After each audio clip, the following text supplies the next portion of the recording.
يصلي الأعرابي لما دخل الإسلام قبل صلاة المغرب وأخذه بلال ليغتسل وينطق بالشهادتين أمام رسول الله صلى الله عليه وسلم، وقف ليصلي خلف الرسول أول صلاة في أول قرآن يسمعه، فسمع الرسول يقرأ: إني أريد أن أنكحك إحدى ابنتين على أن تأجرني 8 حجج فإن أتممت 10 فمن عندك. قال القرآن: فلما قضى موسى الأجل، يعني الرجل قال له: أنا زوجك بنت من بناتي وأنت إيه جاي من مصر فقير، يا إما تشتغل عندي 8 سنوات يا تشتغل عندي إيه؟ أنت ترضى بالله عليك بأبو زوجتك يشغلك عنده 8 ساعات؟ يا سيدنا موسى ده أبو الصبر، اشتغل عند الرجل إيه؟ سنوات، سبحان الله.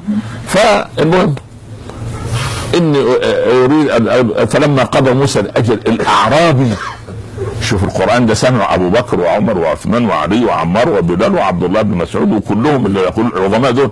الأعراب انتبه إلى بعد ما خلصت الصلاة، الأعراب ما عندهمش بروتوكول ولا اتيكيت، قال: يا رسول الله كم مكث موسى عند هذا الرجل؟ مصايب القرآن ما قالناش هو 8 ولا، قال له: أنا أزوجك بنتي على أن تشتغل معاه عندي كم سنة؟ يا 8. المفاجأة المذهلة، يقول الحبيب له: انظرني حتى اسأل من هو اعلم مني. هذا اللي املي في الحياة، ان نحن نقول ان ننتظر ان نسأل من هو اعلم منا. لا والله، يعني فسأل الرسول جبريل. جبريل كان موجود ساعة سيدنا موسى ولا ما كانش موجود؟ موجود من قبل آدم، صح؟ قال له: يا جبريل كم قضى موسى عند هذا الرجل؟ سيدنا جبريل مش زي المقيمين في مكان ما يعني، ده قال: انظرني حتى اسأل العليم الخبير.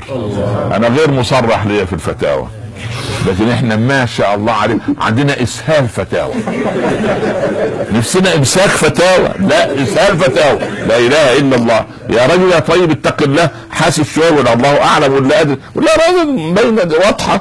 سبحان الله. الله يعزك، جحا راح يشتري حمار من السوق، فقال بكره لزوجته: انا اشتري حمار من السوق. قالت له: طب قولي ان شاء الله. قال لها: ليه؟ المبلغ في جيبي والحمير في السوق يعني بقى. المهم راح في الزحمه، الحرام ابن الحلال لسه حط يده وجيب جحا، رجع للبيت ايد ورا: فين الحمار يا جحا؟ قال لها: والله انا خرجت من البيت ان شاء الله ورحت السوق ان شاء الله، سومت الراجل على الحمار ان شاء الله، وضعت ايدي بجيبي ان شاء الله، لقيت اللص سرق اموالي ان شاء الله. يقال في رواية ان قالت له: انت دخلتك علي احسن من 100 حمار. وده شايف القصة يعني. فقال قال جبريل: انظرني يا رسول الله حتى اسأل سبحانه وتعالى العليم الخبير.